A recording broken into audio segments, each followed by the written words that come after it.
Good afternoon, class.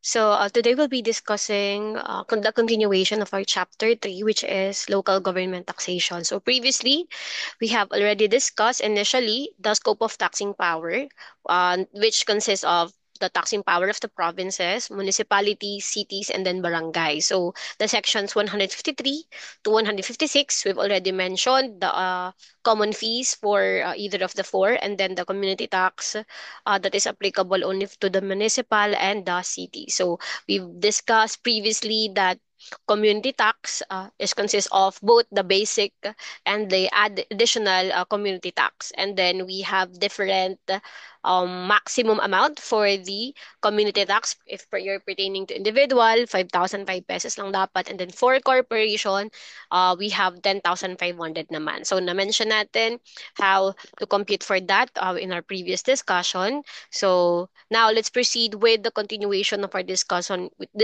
which is the taxing power, specifically for the provinces. So as you can see here in the slide that we have presented here, we have sections 135 to 141, and then the 153 and 155 that again we've already mentioned previously.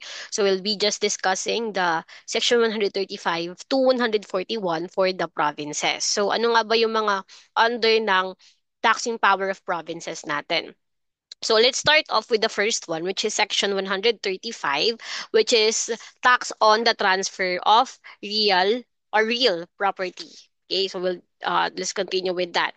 So ano bang meron dito sa transfer of real property natin? So sabi dito sa ating section 135, the province daw is set to or have the right to impose a tax on the sale, donation, barter, or any other mode of transferring ownership or title of real property at the rate of not more than 50% of 1% of the total consideration involved in the acquisition of the property or of the fair market value in case the monetary consideration involved in the transfer is not substantial, whichever is higher. So in other words, as mentioned natin sa previous discussion kasi, the LGC or the Local Government Code is just a guideline for the local government units. So kaya dito, napapansin niyo sa sections natin na madidiscuss, laging pinapertain nila dito na percent, sabi dito, maximum or not more than 50% of 1%. So that only means na depende pa rin talaga, no? Depende pa rin talaga dun sa LGU kung ano yung itatax nila dun sa specific na uh, subject or tax item na yon. So in this case, for the transfer of real property, ang maximum amount daw na pwede nilang ma-tax ng LGU na yon ay 0.5% or 50% of 1%. So in other words, that is 0.5%. And take note, sabi dan, of higher between kung magkano yung consideration and the fair market value. So whichever is higher of the two, yun yung mangyayaring or magiging tax base natin pertaining sa kung ano man yung percent na nakalagay dun sa tax ordinance for the specific LGU. So again, not more than 0.5% kasi ibig sabihin, depende pa rin sa LGU kung ano yung itatax nila. Pwedeng lower than 0.5 pero hindi sila pwedeng lumagpas doon kasi as per the guideline, LGC or Local Government Code, hindi dapat lalagpas sa percent na to yung itatax ng specific na LGU, which is specifically provinces. No? And then, naka-note din dito, sabi dyan, transferor has the duty to pay taxes within 60 days from deed execution. So, ang magbabayad pala, ang may duty to pay the tax on transfer of real property within 60 days ay si transferor.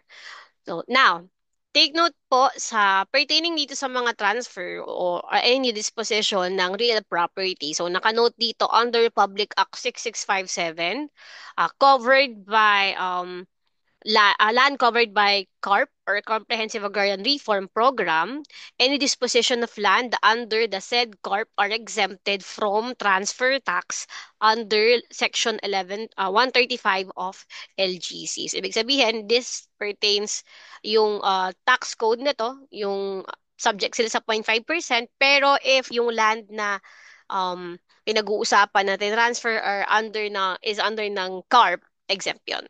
No? So, specifically sinabi po yan dito sa ating uh, ginagamit na reference material. Okay? Now, again, without the said tax ordinance for the specific province, hindi pwedeng i-tax yan, ha? This is not still imposable kung wala namang tax ordinance pertaining sa province na yun na taxable yung transfer of real property. Again, this is just a guideline kung ano ba yung pwede na i-tax ng isang province. Okay? May proper process pa rin tayo for tax ordinances as we've mentioned last time. Okay? Moving forward, so under Section 135, say for example, na-mention na natin na 0.5% of the consideration or the fair market value, whichever is higher. So, for example, in 2025, si Sheen resident citizen daw na taxpayer. So, pag resident citizen, sabihin taxable siya any sa bagay, ganun din naman kapag local tax, parang walang masyadong effect yung kung anong type ng taxpayer ka. So, Sheen, resident citizen taxpayer, sold a residential land for 7 million. So, sabihin, 7 million yung total consideration with fair market value of 4 million. So, ito yung dalawang given, consid, tsaka yung fair market value natin. So, before time proceed, di ba sabi natin kanina, whichever is higher, yun yung magiging tax base ng 0.5% natin. So the land is located in Barangay Ginayang, Municipality of San Mateo, Province of Rizal. So province to ng Rizal, so ang magiging under siya ng jurisdiction ng Province of Rizal. So doon sila magbabayad ng real property sa transfer tax natin pertaining to this section 135.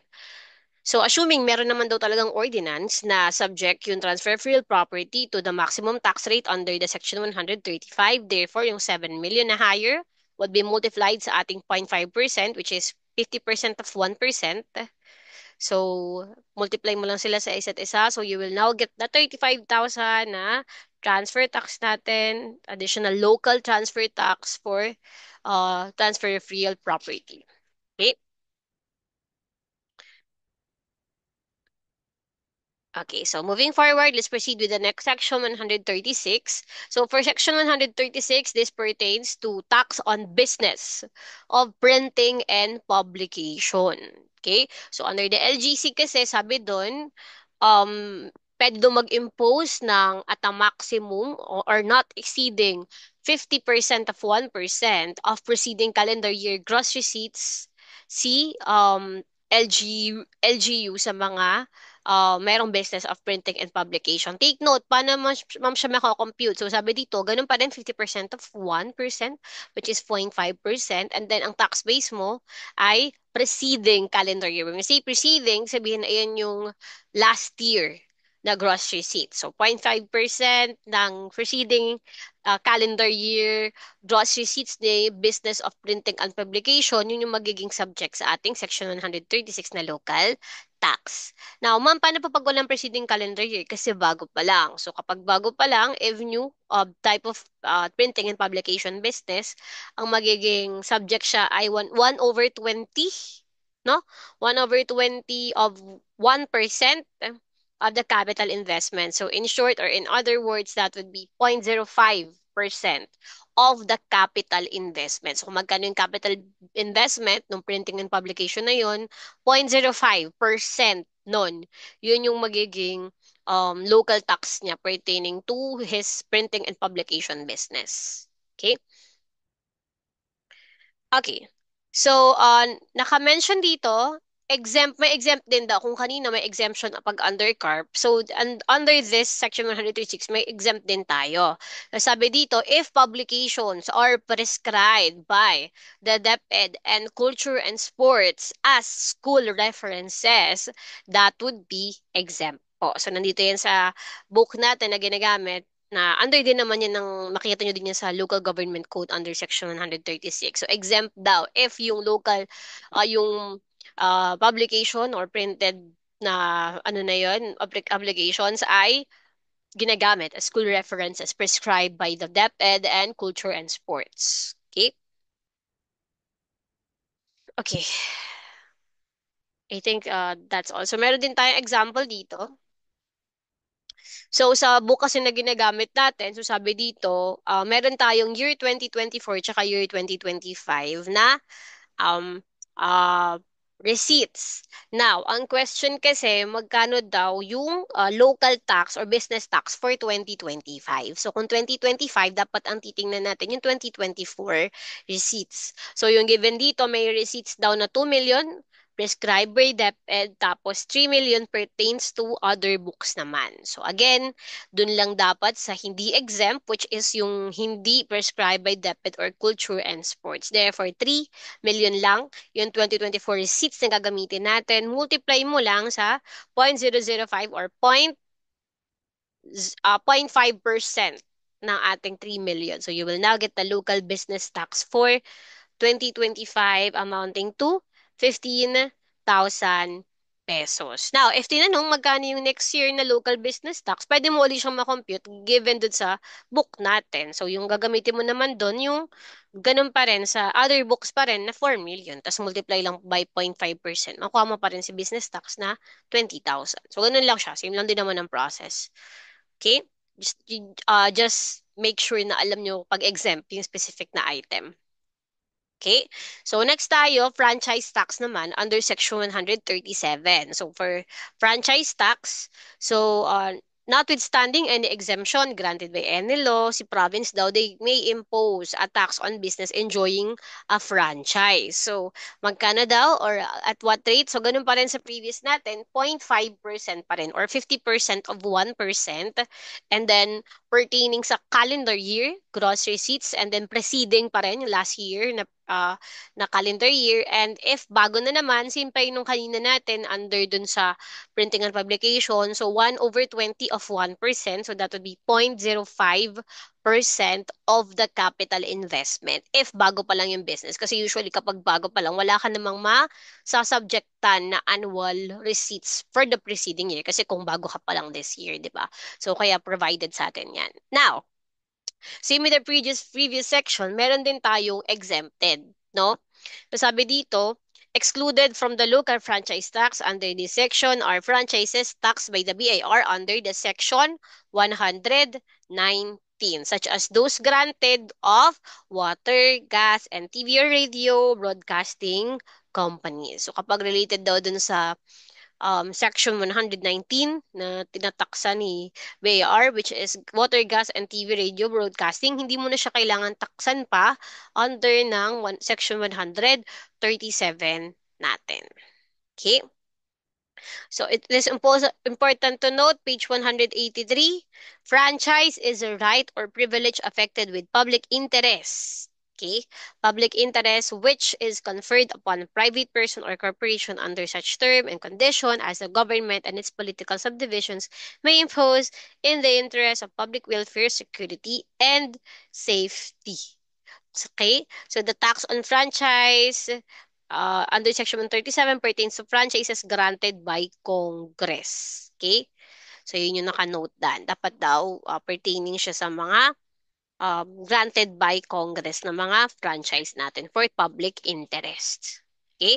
Hindi siya kunwari meron tayong receipts, no? So kung may receipts tayo, tingnan mo, dapat din daw pertaining yun sa mga taxable talaga na franchise tax pertaining to this section. Okay? Mm,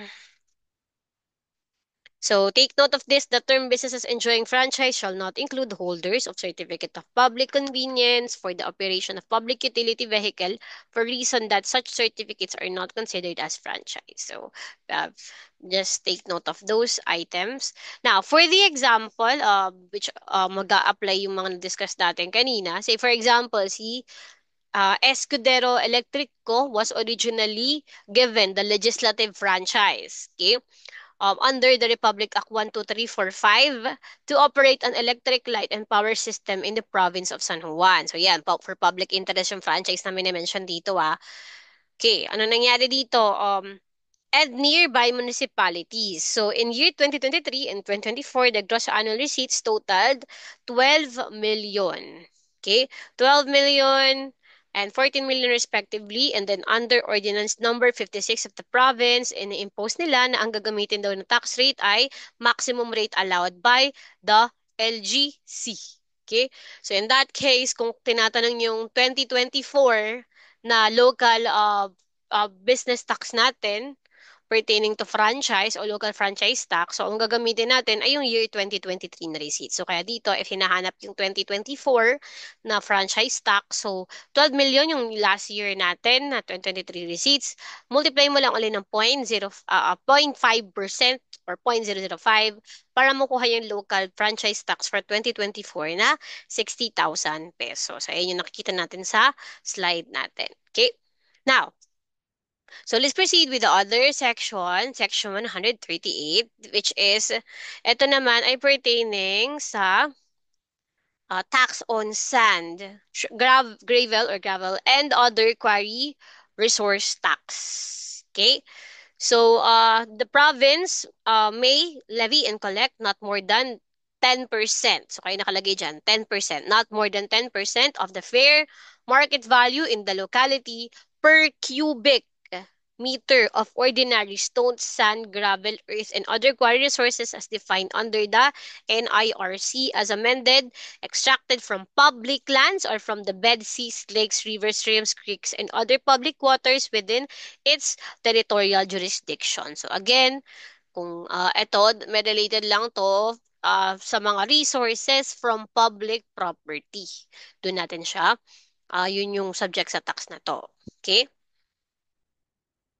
Now, thus, no local tax dapat ang i-impose if private lands naman yung ine-extractan. So, dapat public para maging subject sa tax on sand, gravel, and other quarry resource tax.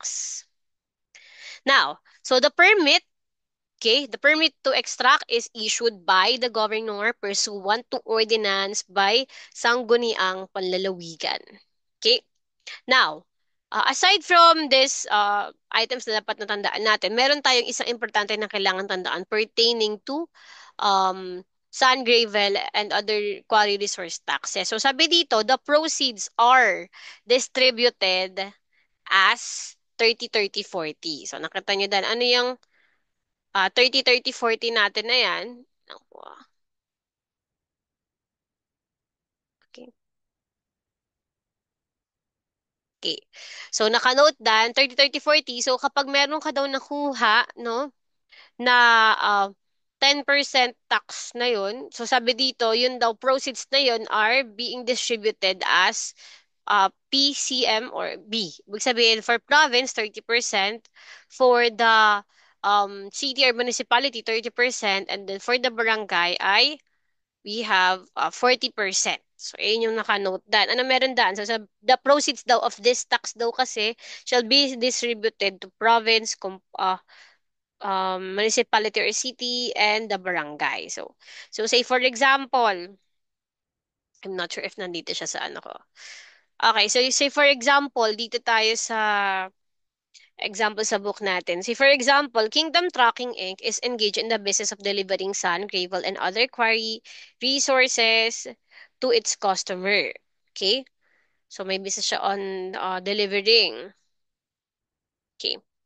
The company is located in San Mateo, Rizal. So, during the period, it extracted 10,000 cubic meters of quarry resources with average fair value of 150 per cubic meter from a public land in Barangay Gina Ginayang Municipality of San Mateo and Province of Rizal. So it also extracted 12,000 with average fair market value of 150 pero from private land naman. So wala na tayong concern doon kasi from private land yun. Operating expenses, 390,000. Wala din tayong concern doon kasi nagko-compute naman tayo ng pertaining sa gross kapag tax base natin, 'di ba? So, assuming that the maximum rate under the LGC will be used. So, ibig sabihin, ang gamitin nating tax is yung maximum natin na 10% based on the fair market value. So, in that case, so kung ito yung given sa, sorry, so kung ito yung given sa atin, paano na-compute yun, ma'am? 10,000 lang times yung um, 150, yung pertaining sa public land, tapos um, 12,000 lang times yung 150, yun naman yung pertaining sa ating private land. So again, ang magiging taxable lang under Section 138 is pertaining kay public land. So therefore, 1.5 million, multiply mo lang sa rate natin na 10%. So sabihin ang local tax natin pertaining to Section 138 ay 150,000 pesos. Now, Tung proceeds natin from this local tax shall be divided into its province, city or municipality, and then barangay. So if the question, if ever ang tinatanong, magkano naman po ang mapupunta dapat kay barangay, ginayang. Sabi natin kanina, yung any tax or proceeds from the tax ay 30% kay province, 30% kay city or municipality, and then 40% kay barangay. So in that case, so 150,000 times 40%, ibig sabihin ang mapupunta na local tax kay barangay ay 60,000 pesos. Okay? So, yun yung magiging um, amount natin. If tinanong kung magkano yung magiging tax, local tax that will be distributed to the barangay. Okay? So, moving forward, let's proceed with the next section, section 139. So, Section 139, the province may levy an annual professional tax on each person. Okay, on each person daw. In the exercise or practice of his profession regarding government examination at such amount and reasonable classification at sangguniang panlalawigan may determine but shall in no case exceed 300 pesos. So, naka-mention dan, hindi dapat daw maglalagpas sa 300 pesos and then nakanote doon on each licensed profession. Ibig sabihin ko, isang tao ka, tapos meron kang dalawang licensed profession, kuwari attorney, and then, I mean, a lawyer, and then, accountant or CPA. So, pag ganun yung scenario, ang babayaran mo, hindi, kung pinapractice mo parehas yung profession mo na yun, hindi lang 300 yung subject sa'yo kasi isang tao ka lang. Hindi. Sabi dito, per license profession. So, kung dalawa yung profession mo in practice, so dalawang 300 yung maximum dapat na taxable ka under professional tax section 139. So, ang sabi dan, on each licensed profession, person exercising it with principal office in the said province. So, dapat yung principal office is nasa said province na yung kailangan na magbayad sa kung saan-saan ka. So, ang pinaka-initial na jurisdiction na magka-cover sa iyo is kung ano ba yung principal office or saan yung principal office nung specific profession or person na yun. Okay? So, pag sinabing professional, ibig sabihin, ayun yung mga given licenses by the PRC. No? For the purpose of professional tax. Kasi professional pa rin naman daw talaga tawag kahit di ka dapat licensed eh, no? So, moving forward, okay. Okay. So, sabi dito, a provincial treasurer or duly authorized representative collects the annual current reg cards before tax collection. So, bago daw mag-collect na kung 300 pesos maximum na professional tax, si provincial treasurer or duly authorized representative nila, kailangan nilang makita yung annual current registered card. Okay? So, ang nangyayari din daw kapag kapag ikaw ay nagpa-practice ng profession and then you are required to renew, no? Or register. So, PRC also requires a proof of payment prior to registration or renewal. So, may mga PRC din lang na kapag nagpa-practice ka ng profession, no, meron silang nire-require na proof of payment, nagbayad ka na ng professional tax mo sa iyong may jurisdiction sa'yo na provinces, no? Now, so, meron dito exempt. So, ano naman yung exempt sa professional tax kapag ikaw ay licensed professional pero exclusively employee ka ni government. So, exempt ka sa professional tax. Kapag exclusively, ibig sabihin, may other ka pa na practice sa profession outside the pagiging government employee mo, hindi ka na-exempt nun. Exempt ka lang if exclusively government employee. Okay? So, si professional tax po ay being paid annually on or before January 31. Okay? I think that's all we need to know. Na-summarize ko na kasi yan. So, again, take note of this. Licensed profession. Per licensed profession yung taxation. Tapos, exercising talaga dapat siya ng profession. And then, dapat yung principal office niya is under the jurisdiction of the said province asking for the professional tax. Okay? Now, additionally, sabi dito, exempted on business permit fees. So, kapag ikaw daw ay licensed professional na exercising profession, exempted ka na din daw sa business permit fees since or if they are already regulated by their respective regulatory board. So, pwede kang ma-exempt sa business permit fees kapag yung profession na yun or practice profession na yun ay being regulated na ng respective regulatory boards nila. Okay?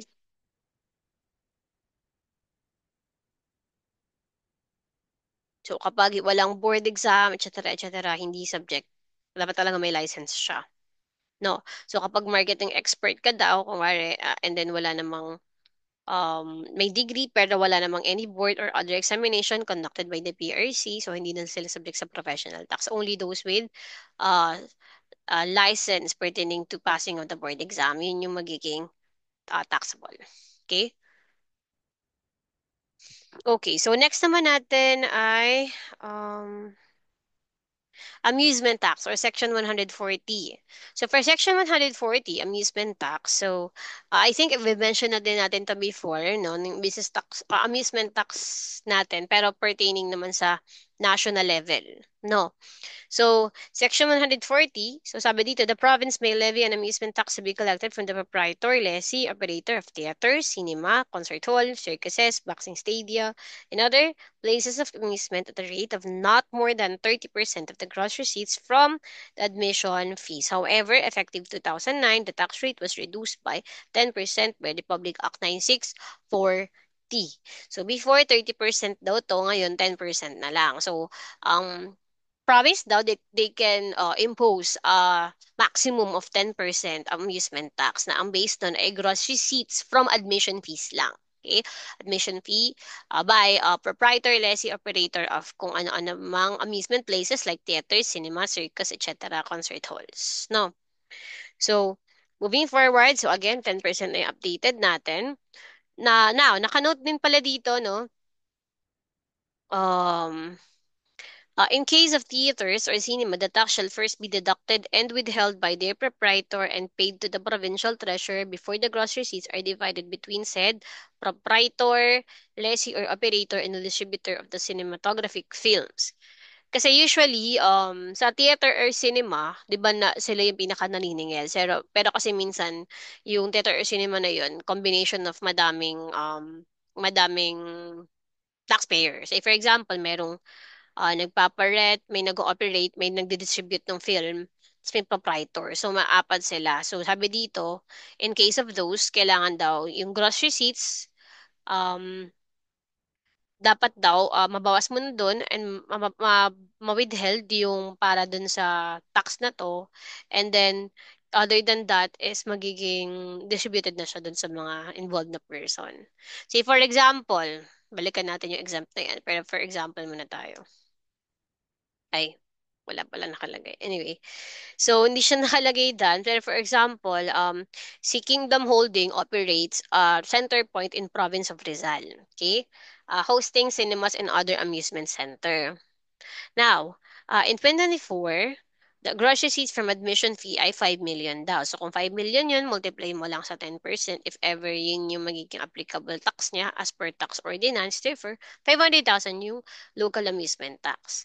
Now, other term or thing na kailangan nating tandaan is merong exemption. Okay, merong hindi subject sa amusement tax. So, dapat daw tong amusement tax, hindi siya applicable sa mga resort, sa mga swimming pool, mga bath houses, etc., etc.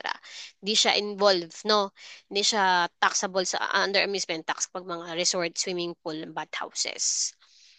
Now, additionally, ang mga exempt pa natin under amusement tax na to ay mga literary and oratorical shows or concerts other than pop, rock, or other similar concerts. Kumbaga kapag yung concerts or show are promoting mga literary pieces, mga oratorical, mga specific na parang sa culture, ganyan.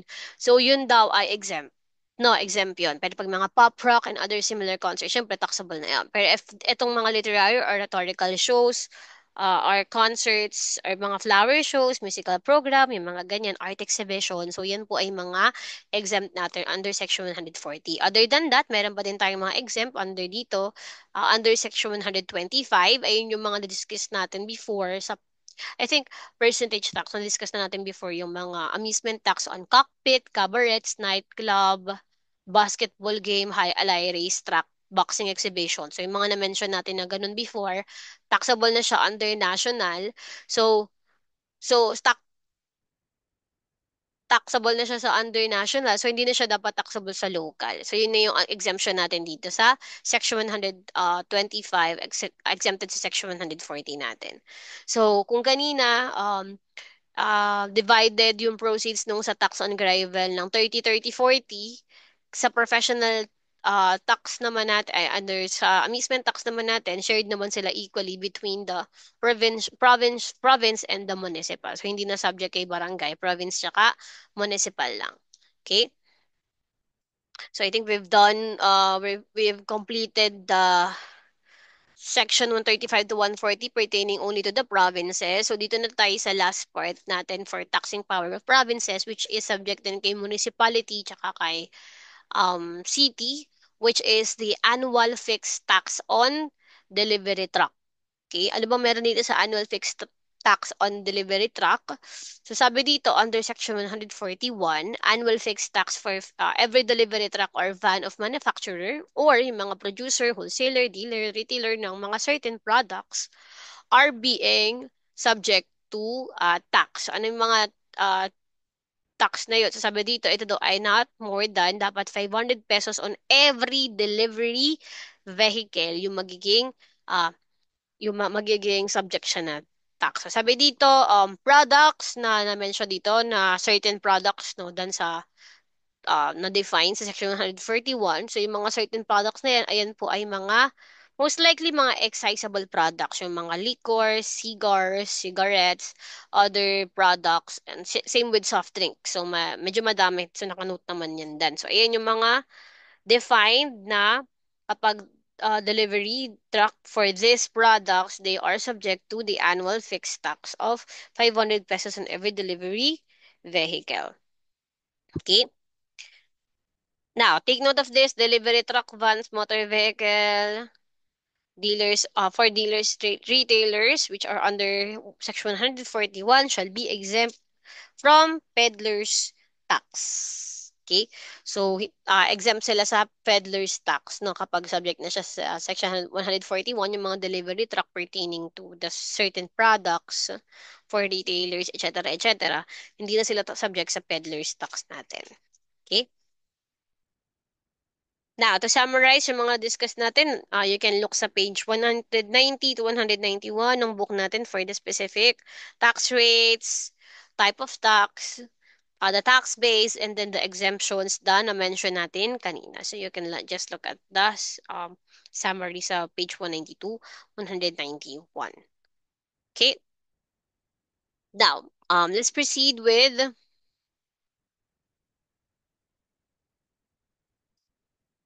di siya nagne-next. Wait lang. Okay. Okay, so let's proceed to the next one, which is taxing power of municipality. So kung kanina meron tayong taxing power of province, meron din tayong taxing power of municipality. So we have here tax on business, regulation, and licensing, sealing and licensing of weights and measures, and then fishery, rentals, fees, and charges. So itong mga 147 to 149 hindi na siya na-mention dito kasi most likely hindi na siya magiging focus no ng exam. Pero ano mention lang dito, I think would be the tax on business, no? So let's proceed with the taxing power of the municipality. So next muna tayo, Section 143, which is tax on business. So ito, pag tiningnan nyo, medyo madami yung ano niya dito, table niya, no? Kasi si tax on business ay meron siyang schedule, no? Hindi siya yung specific na ganito lang yung maximum rate for everything. So meron siyang iba-ibang schedule, no? Taxing power of municipality for tax on business. So sabi dito, except as otherwise provided in the LGC, municipalities may levy taxes, fees, and charges not otherwise levied by provinces. Okay? So tax on business, so pag nakita nyo sa book natin, sa number one, so kapag manufacturer, assembler, packers, processor, brewers, distillers, rectifiers, manufacturer of any article of commerce, whatever kind or nature, in accordance with the schedule provided by Section 143 ALGC. So yung nakalagay dito sa number 1, no, sa mga manufacturer, ang tinutukoy dan na Section 143, ayan yung meron tayong schedule. Tapos, ang maximum niya ay, sa nakalagay dyan, ang maximum niya ay 37.5% of 1%. So, in that case, that would be 0.375. So, 0.375 yung, ano doon, yung limit. So, next naman, on wholesaler, distributor naman, or dealer of any article or commerce. So, ito naman, 143B. So, si 143B, section 143B, ang ano naman niya ay 0.5%. So, 0.5% naman yung limit naman niya. Tsaka yung pinaka-max limit kasi madami po yung schedule, no? Depende yung amount na magiging tax mo pertaining sa kung ilan yung receipts mo or kung ano pa man related sa business mo. Okay? So, for number 3, dito sa book natin, page 192, pag mga exporter daw ng mga essential commodities, as mentioned dito sa A to H, yung mga rice, corn, poultry, school supply, cement, yung mga essentials natin, yun din daw ay subject sa ating rate, not exceeding one half of the rates prescribed under ABD. So, yung ABD natin, ito kasi yun 0.375 yung limit, 0.5% yung B, tapos 2% for first 400, 1% for excess. Ayun yung limit niya. And then nakanote dito, dapat daw, ang rate daw ay not exceeding one half of the said rate. So, hindi daw dapat magsosobra sa kalahati ng mga rates na to yung tax on business essential commodities. Okay? So ano pa? So sa number 4, mga retailers in accordance with the schedule provided by Section 143. So sa mga retailers, so ang tax doon, itong letter D natin, yung 2% for first, 400, 1% for excess. Okay? Take note ng class ha. So yung sa number 1, manufacturer, number 2, wholesaler, number 3, exporter, number 4, retailer. So sa number 5, contractor and other independent contractor. Sorry. Mhm. Napunta na yan. Ayan. So sa number 5, on contractor and other independent contractor in accordance with the schedule provided by Section 143 LGC. So walang sinabing letters, ibig sabihin lahat ng nandiyan pwedeng maging yun yung ano niya, limit. Number 5, ayun na nga yun. Number 6, on banks and other financial intermediary or institution at a rate not exceeding 50% of one. So, sabihin, 0.05 or 0.5 pa rin. Yung na-mention natin kanina pag mga bangko daw. Tapos, yan, nag-note ako doon. So, 0.5 yung limit kapag finance institution. Tapos, 2%. Kapag peddler naman, on peddlers engage in the sale of any merchandise or article or commerce at a rate not exceeding 50 pesos per peddler annually. So, ito naman yan. So, yung lahat ng ninote ko dito, ayun yung mga pwedeng rates, no? So, ito, 50 pesos per peddler kapag peddler daw annually. So, number 8, ito naman ay, on any business not otherwise specified in the preceding paragraph, which the sanggunian concerned may deem the proper to tax. So parang ito na yung any other remaining, yung number 8 natin. Kapag ganun daw, any other remaining, 2% of gross sales. Kaya kapag not specified dun sa na-mention natin specifically na mga business type, so ang pinaka-tax daw would be 2%. Tapos ang tax base niya, gross sale or receipt of the preceding year. Hindi ko pala na-note yan, pero pertaining sa preceding year yan. Okay? So the sanggunian concerned may prescribe a schedule of graduated tax rate but in no case to exceed the rates prescribed herein. So again, limit natin ito nga. Tapos sa book natin, dinescribe na lang yung differences ng mga na-mention natin kaninang mga terms. So dealer, yung mga nagba-buy and sell, mga retailer, means a sale where the purchaser buys the commodity for his own consumption, irrespective of the quantity of the commodity sold. Wholesale, kapag the purchaser buys or imports the commodities for resale to persons other than end user. So, yung mga different type natin, di ba? Hmm,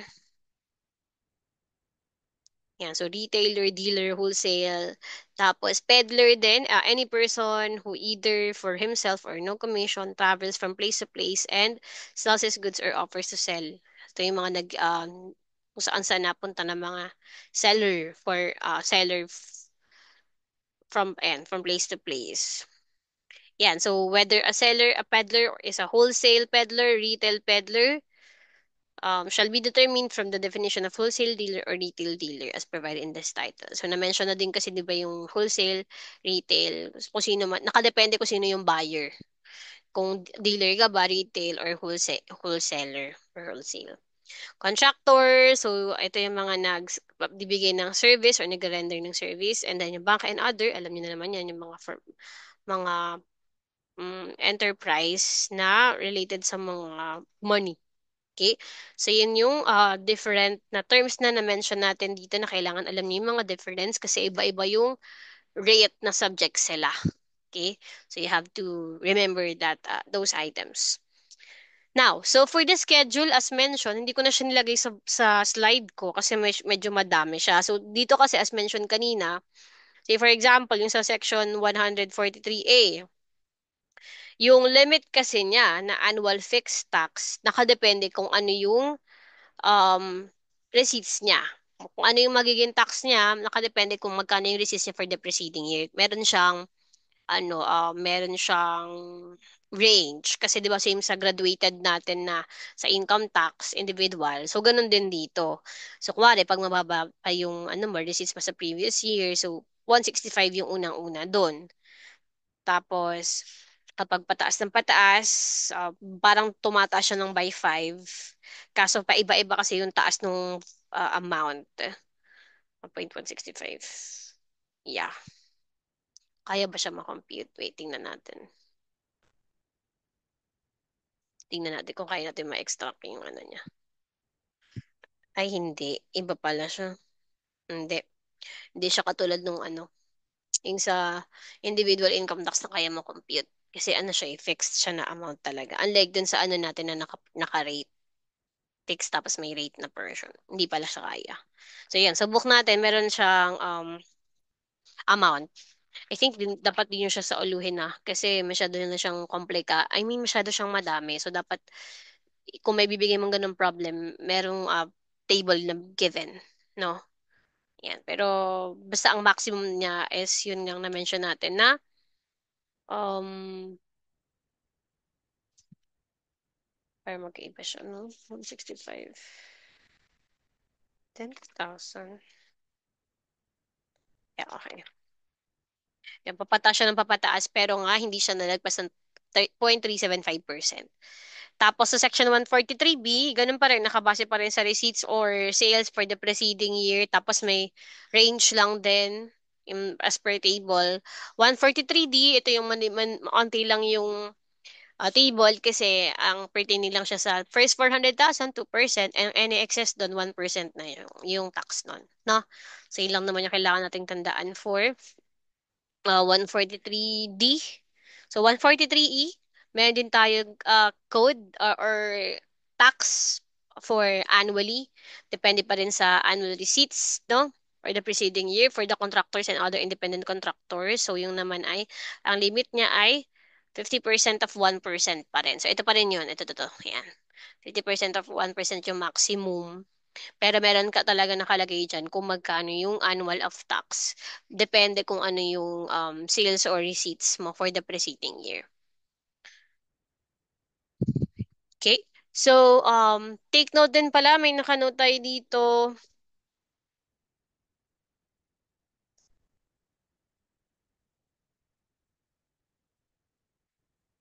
Wait lang retirement of business.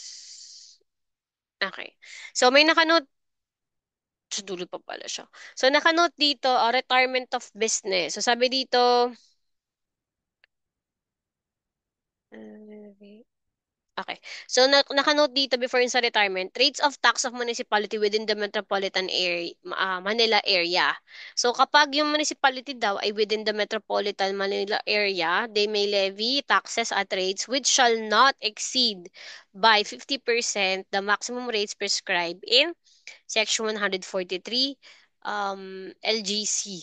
So, sabi dito, pwede daw mag-add si municipality mo ng metropolitan ng additional na uh, 50%. Pero sabi dito, hindi daw pwede mag-exceed dun sa 50% ng existing na tax rates. And also, nakanote din dito, so, retirement of business. Kung ang business daw ay a business is subject to tax pursuant to preceding sections, shall upon termination submit a sworn statement of its gross receipts or sales for the current year. If the tax paid during the year be less than the tax due on said gross sales or receipts of the current year, the difference shall be paid before the business is considered officially retired. So, syempre, kailangan mo pa rin kung mag-settle ng mga taxes before ma-terminate or retire ng business. Okay. So, payment of business tax.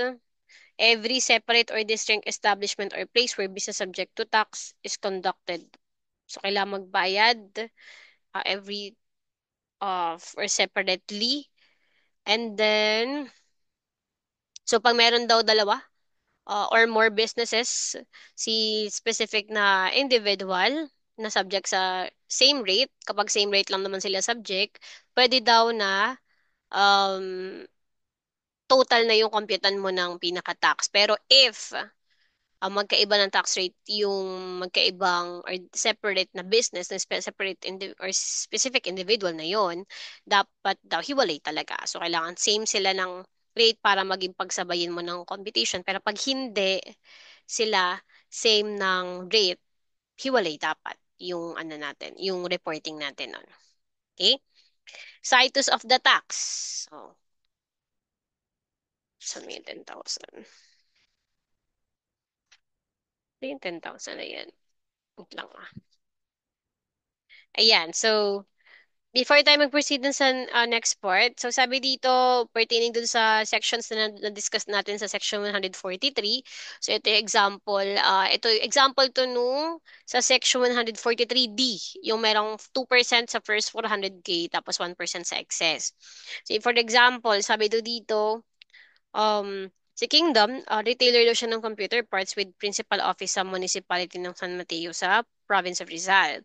The gross receipts or sales, VAT inclusive, are 672 tsaka 784 for 2023 tsaka 2024, assuming that the maximum local business rate for Section 143D was applied by the LGU. So pag ang hinahanap, magkano yung local business tax of 2024, ang gagamitin natin yung last year, which is 2023 receipts na amounting to 672,000. Now, sabi sa kanya, VAT inclusive yan, ibig sabihin ayan ay 112%. So you have to divide it by 112% to get the VAT, which is yung 72,000, and then minus mo lang kay 672, makuha mo na yung current year 2023, calendar year 2023 VAT exclusive price of 600,000. So, the mo na i-multiply yung rates natin. So, 600,000, 400,000 ang subject sa 2%. So, 400,000 times 2%, 8,000 yun. Tapos, may remaining na lang na 200 na hindi mo natin natataksan. Times mo lang sa 1%, mag 2,000 ka na. Ibig sabihin, ang local tax pertaining to this under Section 143D ay 10,000 pesos. Okay? Now, so next tayo, part ng Section 143 is by instances, pertaining naman tayo sa citus of taxation. So, may instances kasi, no, na yung specific na taxpayer or business ay merong different jurisdiction covering them. So, sabi dito, jurisdiction based on sales branch if non-principal office. So, ang nangyayari kasi, kapag merong business, no, di ba may mga iba-iba yung pinagbebentahan or pwedeng meron siyang home office, may sales branch, ganyan. So kapag yung business meron siyang mga sales branch, kailangan mo siyang i-allocate. So sabi dito, jurisdiction daw na nagko-cover sa specific business ay based on their sales branch. Kung walang sales branch, ay principal office yung magiging jurisdiction na covering sa kanya.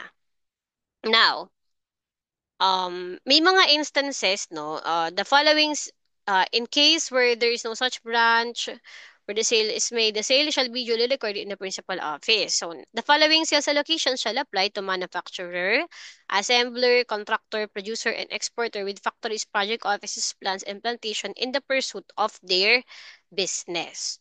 So kapag yung business daw ay hindi lang pertaining sa isang jurisdiction, so kailangan siyang i-allocate daw. So sabi dito, 30% daw would be allocated to the principal office location and then 70% naman would be allocated to the plant location.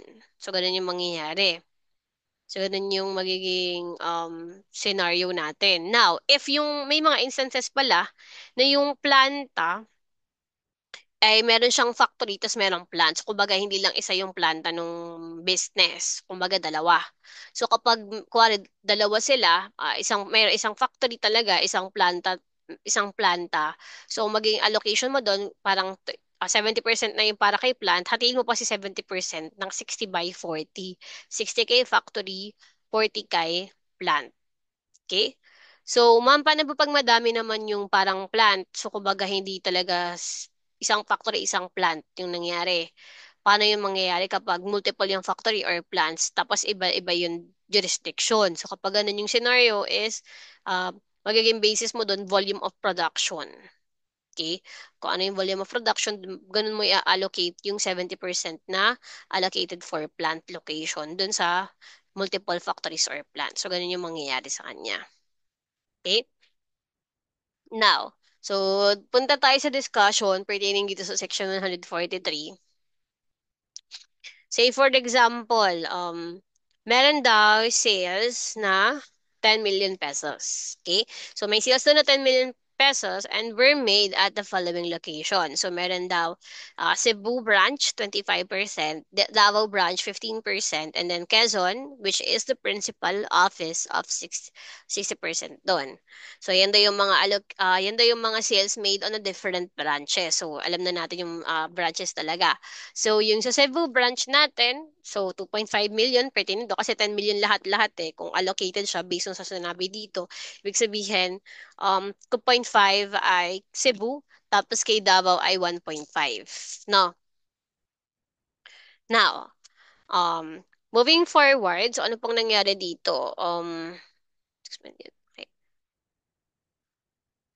Ayan, since Kingdom Inc. maintains one factory, the remaining 60% sales amounting to 6 million recorded in the principal office will be allocated as follows. So, ang nangyari, um, di ba, allocated na yung sale mo. 60% doon ay pertaining sa principal office. So, yung principal kasi na yun, di ba na-mention natin kanina, hahatiin mo yon sa kung saan yung principal office, saka 70% yung sa plant location. So, ang nangyayari pala, yung sales, initially, allocated yan sa mga branch, dun siya taxable talaga. So, syempre, meron para talaga dun sa principal office. So, pag nakuha mo na yung para sa principal office, i-allocate mo pa yun sa pertaining sa kanya na principal tsaka location. Di ba sabi nga kanina natin dito, principal, 30%, 70% plant location. So, kaya yung 60% na to, 6 million na yan, allocate mo pa siya sa factory tsaka sa principal. So, sa factory, 70%, sabi nga dito, di ba? Ito, 70%. And then sa principal natin ay 30%. So, ibig sabihin, sa 60% na to, 30% lang niya yung matitira. So, that would be 4.2 kay Maniki na factory. And then, sa principal naman ay 1.8 million. So, total of 6 million. Now, na-allocate mo na 1.8 yung para sa principal. What if ang nangyari daw dun sa scenario natin is,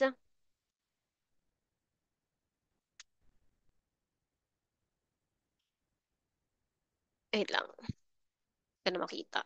Ayan. Okay. So, ibig sabihin, kapag tinanong dun sa problem is magkano yung tax kay Marikina Ibig sabihin, ang magiging tax base mo dapat yung 4.2 million. So, ganyan mangyayari kapag tinanong yung sa magkano yung tax base or yung sa magiging tax ng kay Marikina, ang basis natin yung 4.2 million. So, sa book natin, if binigay yung schedule natin, 23,100, meron din ba yan dito or wala? Ayan. So, ayan yung nasa section 142, 143A. Section 143A yung naging basis sa kanya. Pag ano yun, pag manufacturer, I guess. Pag manufacturer, section 143A. So, yun na yung may schedule siya, tapos ang highest ay 37.5%. So, doon, pag 4.5%, pag 4 million to 5 million yung sales mo, ang magiging tax down niya per annum ay 23,100. So, kaya dito, ang um, tax on Marikina, no, would be 4.2, yung base mo. So, base sa schedule for 4 to 5 million ay 23,100. So, 23,100 yung tax sa Marikina. So, ganun yung mangyayari sa kanya. Okay? So, moving forward, take note din pala, if factory and plant is of different location, yung 4.2 na yan, hindi mo pa yan tax agad. So, yung 4.2 pa yan ay allocate mo pa siya 60% kay factory if man dalawa yung if merong factory tas merong planta. So, yung 4.2 million, allocate mo siya 60 kay factory, 40% kay plant. Pero dito kasi wala nang kasunod, up to done lang siya. Kaya yung taxable sa Marikina natin is yung 4.2 million na buo na. Okay? Okay, so I think we're good with um, saan na yan? Yan. So, before pala tayo mag-proceed to taxing power of the cities, so sa page 199, so you can read na lang din, no, kung ano yung mga naka-note down pertaining, ano ba yung principal office, yung branch, ano ba yun, warehouse, plantation, experimental farms. So, naka-mention siya lahat doon, no? So, summary ng pertaining dun sa na-mention natin sa section 143. So, nandito yan sa page 202. So, makikita mo din yung na-mention natin lahat. Yung kapag may branch, kapag walang branch, pag madaming factory, o yung kung ano pa man. So, nandun lahat yan. Nasa page 202 if you like to review yung mga naging analysis natin kapag ano yung allocation niya. Okay? So, moving forward, let's proceed to the taxing power of the cities. No? For the taxing power of the cities, as you can see here, that's the same. No? That's the same for the provinces natin and same with the municipality. So parang nag-same siya sa city. Now, ano mangyayari kapag city, ano yung parang doble yung magiging tax? May tax na si province, may tax na si city. So parang gano'n na nga. Pero anong sabi dan? So taxing power of the city. So taxing power of cities may exceed the max rates of provinces and municipalities by of 50% except professional and amusement tax. So, ano bang nangyari dyan? So, cities have the broadest tax power daw. Wow. Sabihin pala, isa talaga sa pinakamayaman to if ever. So, the cities has the broadest tax power. So, nakita mo naman, broadest nga talaga kasi combination siya ni P tsaka ni M. Okay? So, sabi dito, the rates of taxes that the city may levy may exceed the maximum rate allowed for the province or municipality by not more than 50%. So, ano yung rate na pinag-usapan natin kanina? Dagdagan mo pa yun ng up to 50%. Yun yung pwede na um, pwedeng i-tax ni city. So, kung ano yung taxes ni P tsaka ni M, pwede yun i-tax ni city na mas mataas pa up to 50% nung rates na yun. Okay? Now, nakanote din pala dito, maliban na lang sa professional and amusement tax. So lahat ng nangyari kanina, pwede yung i-tax ni city ng at 150%, at max of 150%, maliban na lang kay professional tax at amusement tax. Na ano yung kailangan nating tingnan dito sa example natin? Say for example, meron ding transfer no may transfer of land. Patol kanina, transfer of real property, di ba? Ito yung example natin kanina na 7 million tsaka 4 million. Now, whichever is higher, yun yung magiging tax base natin. Pero kung kanina 50% of 1% or 0.5% yung kay province, pagdating kay city, pwede niya pa yung dagdagan ng up to 50%. Kaya dagdag mo, times mo ng 150%, ibig sabihin ng itatax ni city, 0.75%. Ibig sabihin, ang local transfer tax to Pasig, if ever ganito yung mangyari, katulad sa page 203, 52,500 yung magiging local transfer tax to Pasig natin. Okay? So, yun na yung pertaining sa taxing power of city. So, proceed naman tayo sa taxing power of barangay. So, for the barangay, meron tayong additional na apat dito, which is pertaining sa tax on sales of small scale, service fee for use of barangay-owned properties, the barangay clearance, and the other fees. So, we'll be ending the discussion dito sa taxing power ni barangay and also, wait. And also the tax remedies for the taxpayer itself and the local government unit. So let's proceed first with the taxing power of barangay. Okay, so taxing power of barangay, the barangays may levy the following taxes, fees, and charges which shall be exclusively accrued to them. So for Section 152A, we have tax on stores or retailers. So sabi dito, hindi daw dapat maglalagpas ng 1% of the gross sales or receipts kapag within the city is equal to 50,000 or less. And then kapag within municipality naman ay is equal to 30,000 or less naman siya.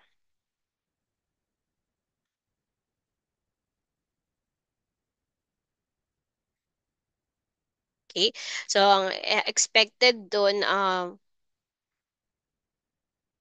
magiging sales niya kasi nga small stores or retailer lang yun eh. 50,000 or less lang kapag within the city. Then municipality naman ay 30,000 or less. Okay? Now, say for example, ari ko, ay hindi ko na ilagay. Okay, say for example, si Shein, a retailer in Municipality of San Mateo, in the preceding year, the gross receipts of Shein are 25,000 pesos. So, 25,000 na yung receipts niya. Tapos, di ba, within the municipality naman siya. So, 25,000 times 1%. Now, bakit ma'am kaya may nakalagay doon 30,000 or less? Kasi parang ang pinaka minimension na dito, maximum yung 30,000. So kung within the municipality, ang gagamitin mong tax base ng 1% ay 25 less than 30,000 or up to 30,000 lang. So may limit pala yung magiging tax base mo. So kung ang naging sales mo within the municipality ka 40,000, ang magiging tax base mo pa rin 30,000. So max si 30,000. Kaya nga 30,000 or less yung nung ano ba nung receipts, total amount of receipts. Okay? So 25,000 times 1%, that would be 250 pesos. So moving forward, next tayo, section 152B, service fees or charges. So ito naman, for services rendered related with regulation or use of barangay-owned properties or service facility. So, syempre, may bayad, no? 'Di ba? Kapag meron kang mga, syempre, regulation, pertaining siya sa mga services rendered related with regulation or use of barangay-owned properties. So, syempre, pag may ginagamit ka na mga facility ni barangay, so, meron din sila minsan sinacharge ng mga service fees or charges. May karapatan sila doon. And then, next naman ay Section 152C, which is barangay clearance. So, dito naman, application, kailangan may apply. Di ba, pag mayroong mga magpapaano ng trabaho, ganyan, mayroong barangay clearance na required. So, syempre, kailangan may apply yon. So, application within 7 days, within for that said barangay should be acted upon. Otherwise, pwede na silang kumuha ng clearance na yun sa municipality or city. Kasi nga dapat within 7 days, kailangan maano na siya, ma-applyan.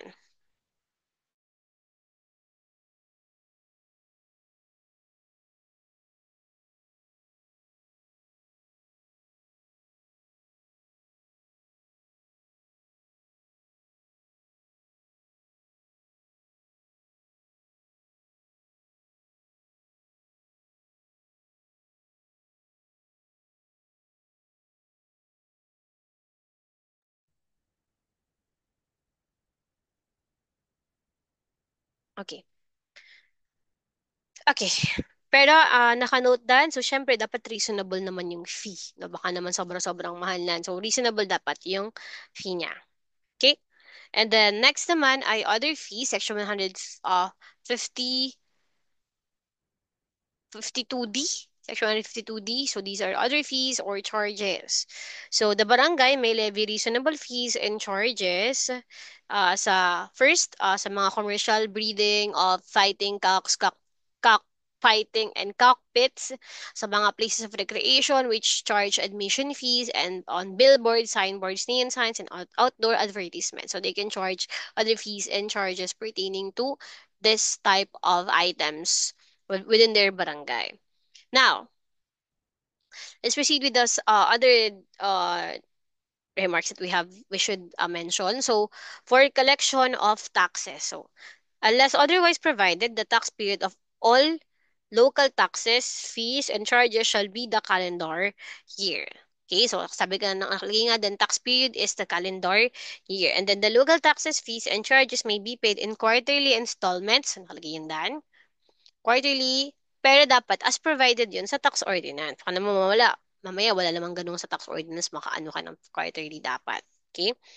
And then, ang sabi dito, these taxes accrue on the first day of January, but first day of the quarter next following the effectivity of ordinance imposing new tax. So, by default talaga, accrue siya on the first day of January. Pero first day of the quarter next following to the effectivity of ordinance. Kung nga rin nagkaroon ng ordinance, effectivity ng ordinance na February, ganyan.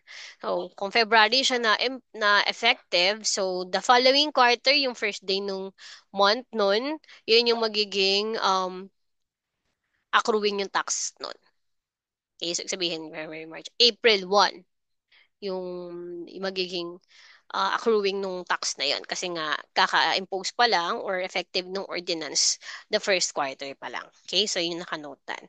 Now, for the time of payment, for the time of payment, that would be first 20 days of January or of each first month of the subsequent quarter. Sabihin, first day, first 20 days rather. So, 20th ng January and then each first month of the subsequent quarter. So, kaya dito, sabihin January 20, January, February, March, April 20, May, June, July 20, September, October 20. So, yun yung June niya. Sabihin, 20th day of the first month of the quarter. So, ganun yung due date ng time of payment natin ng taxes. Now, syempre, kung may unpaid taxes, so taxes pa rin naman yung local taxes, so meron din tayong mga uh, penalties. Okay, surcharges and penalties.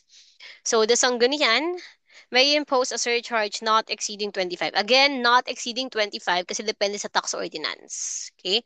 So, not exceeding 25% of the amount of taxes, fees, or charges not paid. So, up to 25% yung surcharge. Okay? As per tax ordinance dapat yun. And then, other than that, so meron din tayong interest. So for sa interest natin, so kung dun sa in income taxation natin 12% per year, ito po ay 2% per month. So in that case, it's like 2 times 12, 24% per year. Eh, 1 year ka lang nagkaroon ng late payment. So, sabihin, yung interest natin, 2% per month, hindi yan annually, ha? 2% per month, and then nakalagay na not exceeding 2%, kasi depende pa rin sa ordinance. So, 2% per month, and then, nakalagay dan ang imposition ng interest not exceeding 36 months. So, pag mas malaba ka nagkaroon ng unpaid amount, up to 36th month ka lang pwedeng interestan. The rest, hindi ka na pwede interestan. Okay? So, yun yung meaning ng not exceeding 36 months. So, say for example, 100,000 yung unpaid mo as per dito sa slide ko. Tapos sa case 1, 12 months kang unpaid. 12 months na overdue yung tax mo. So kung 12 months na siyang overdue, so 2% times 100,000, that will be the monthly interest of 2,000 pesos. Tapos since 12 months ka nag-late, so that will be 24,000. So ang total payable mo, unpaid plus interest na 24, 124,000. Now, if ang unpaid mo naman ay for 72 months, hindi ka pwedeng interestan sa 72 months. Pwede ka lang interestan up to 36 months. Kasi nga na-mention natin, not exceeding 36 months. Okay? So, kaya dito, 100 times 2%, so that would be 2,000 per month times 36 months lang. So, kaya mayroon kang 72,000 pesos na interest. Totaling of total payable of 172,000 pesos. So, yun yung kailangan mong bayaran. Aside from the interest, meron ka ding unpaid amount mo na 100,000. Now, so moving forward, so for the collection of local revenue, so collected these are collected by respective treasurer of the specific LGU or their duly authorized deputies. So yun yung collection of local revenue natin. So aside from that, it is also important to note that examination of books or records can only be examined by the LGU treasurer. Okay, pero may be examined by the deputy if with the written authorization.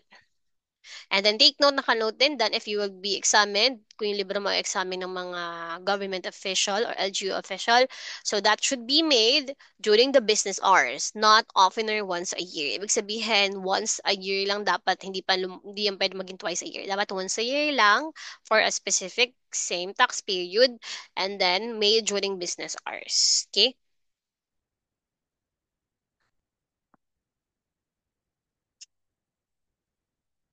Okay? And then I think my so next naman tayo ay civil remedies for collection of revenue. So syempre, all taxes shall be collected by the LGU, uh, treasurer or deputy, and then the provincial or city treasurer may designate the barangay treasurer as his deputy to collect tax fees or charges. So remedies are available for the collection of any delinquent local tax, fee, charge, or other revenue. So pag di makakolekta, meron tayong tinatawag na two remedies which are the local government lien, local government's lien, tsaka si civil remedy. So for the local government lien, so a lien, alam naman natin yan, this is a legal claim against a property so to secure payment of unpaid taxes. Okay, so ibig sabihin, pwedeng magkaroon ng claim sa property nung hindi nagbayad nung tax na yon. Okay, so yun yung local government's lien natin. Now, for the civil remedy, so the civil remedies for the collection of local taxes fees resulting from delinquency shall be by administrative action and then by judicial action. So pag administrative action, so that pertains to distraint. So pwedeng mag-ano si government habulin yung mga personal property, no? Kaya tinatawag natin distraint. And then pwede din daw na meron din tayong levy. So, pwede din through levy upon real property and interest in or rights to real property. Okay? So, yun yung naka-mention din sa atin. So, pwede daw administrative action, civil remedy, pwedeng habulin yung personal property, so that's under distraint, and then pwede namang habulin yung real property, or that's under levy. And then pwede naman, ang gawin ay mag um, pursued uh, either of this remedy, pwedeng by judicial action na yung pangalawa, pwedeng may intervention na ng court. No, now, so, na-mention natin yung personal property kanina na pwedeng habulin through this train. So, syempre, may mga exempt din tayo sa ating mga personal property. Kasi syempre may mga property doon na for normal na consumption or kailangan talaga, necessity para magkaroon ng ma-render yung service or mapagpatuloy yung business. So, in that case, may mga exempt dun sa personal property na pwedeng habulin. So, yun yung number one, yung mga tools and implements necessary para for trade and employment ni person. Two, one horse or other beast of burden for ordinary occupation use. Again, yung mga importante para magawa yung function niya for employment or kung anumang profession. Kasi hindi siya makakabayad lalo, di ba? Kung hindi niya makakagawa ng, hindi siya makakagawa ng business niya dahil sa pagkuha mo ng property na required for the business. Three, necessary clothing of him and all of his family. Number four, less than or up to 10,000 worth of household furniture and utensil necessary for housekeeping. And then, 4 months provision. Siyempre, di ba, kailangan nila may pangkain, di ba? Six, professional libraries of doctors, engineers, lawyers, and judges. So, yung mga kailangan nilang mga reference books, di ba? Siyempre, kapag doctor, engineer, lawyer, and judge ka, kailangan mo ng mga ganun. So, hindi pwedeng kunin yun sa'yo. Okay? And then, seven, 10K worth of fishing boat and net if ang livelihood mo ay fishing. 8, material or article part of house or real property improvement. Okay? So, yan. Any material article forming part of the house. Hindi nila pwedeng kunin yan. Okay? Now, for the taxpayer's remedies, ano naman yung pwede nilang gawin? So, syempre, kung meron si LG, meron ding taxpayer remedies. So, si taxpayer, pwede silang mag-question ng constitutionality or legality of tax ordinance or revenue measures and should be raised on appeal within 30 days from effectivity therefore. So kung mayroong naging effective na ordinance, pwede daw i-question or mag-raise ka ng appeal within 30 days from that effectivity to the Secretary of Justice who shall render a decision within 60 days from appeal receipt. So pwede ka daw umapela kapag merong naging tax ordinance of pwede mong questionin yung ano nun, legality and constitutionality. Pero dapat within 30 days from the effectivity, makapag-file ka na ng appeal kay SOJ. And then si SOJ, pwede niyang, kailangan niya magdesisyon doon within 60 days. Now, if within 30 days, within 30 days after 60 days lapse, or receipt of decision, aggrieved party can file. So, sabihin kapag nag-lapse na yung 60 days or naka-receive na ng decision, yung nag-file ng appeal, pag na-receive niya na yun, pag nag-lapse ng 60 days or naka-receive na siyang decision, within 30 days uli, pwedeng mag-apela si aggrieved party or mag-file ng proceedings with a court of competent jurisdiction. So kapag ayaw niya yung decision or nag-lapse na yung decision or nag-lapse na yung period for decision, within 30 days pwede ulit siya mag-apela kung ayaw niya yung naging decision no SOJ. Okay? So in that case, pwede na siyang mag-file ng proceeding with the court of competent jurisdiction. Okay? Next. Assessment and collection period. So sabi dito, pertaining to local taxes, dapat daw ma-assess within 5 years from tax due date.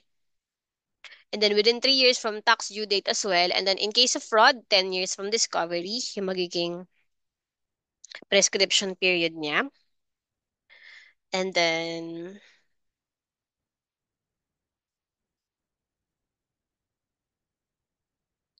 nag-note din pala dito kung next tayo. Sa collection naman, within assessment, 5 years within assessment, pwede mag-collect. Dapat mag-collect pala, rather.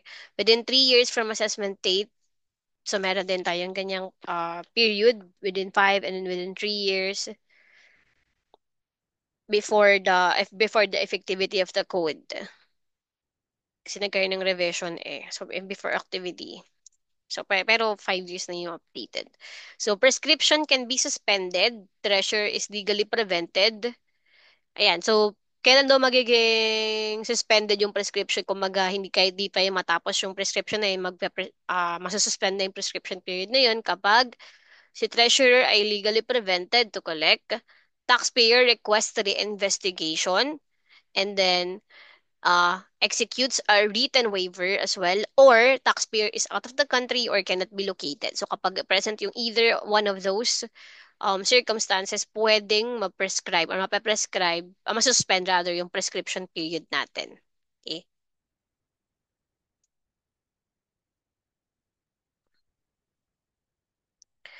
Okay, so next to that is protest on assessment.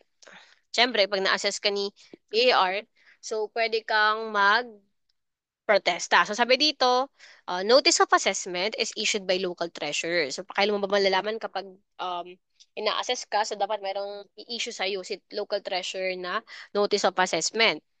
Now, kapag na-receive mo na yung NOAA, no, pwede ka na magkaroon ng written protest. As taxpayer, pwede ka magbigay ng written protest within 60 days from the NOAA receipt.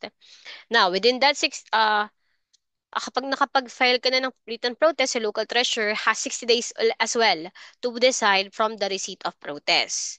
So, after nung magkaroon ng decision ni local treasurer, si taxpayer may appeal. Kuwari nagkaroon na ng decision, nag-lapse na yung decision or nagkaroon na ng decision pero hindi ka pa rin agree.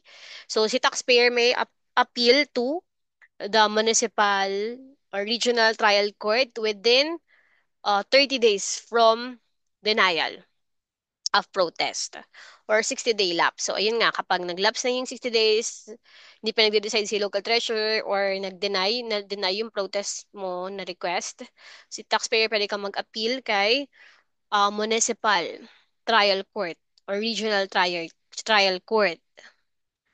Okay, so in case of denial, kapag ayaw mo pa rin gusto mo pa rin mag-apela, tataas ka na kay Court of Tax Appeal after nung municipal and then regional trial court, Court of Tax Appeal, and then ayaw mo pa rin nung naging decision, so pwede kang mag-up ulit to the Supreme Court. Ma'am, kailan malalaman kapag diretso na po ng regional trial court?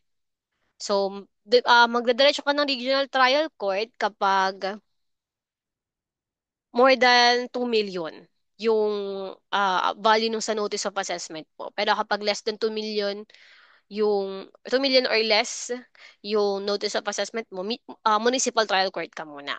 Pag nag, pag ayaw mo ng agree or yung decision, tataas ka naman sa RTC, to CTA, to Supreme Court.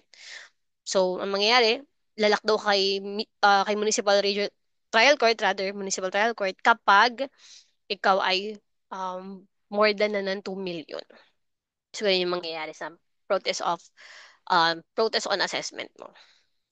Now, aside from the case of denial, what if meron namang refund or tax credit? So, pag merong refund naman or tax credit, um, kapag nagbayad ka tapos overpayment for refund or tax credit, dapat daw within 2 years from payment, mag-apply ka na or mag-apply ka na for claiming. And then dapat si claim ay in writing with supporting documents of payment.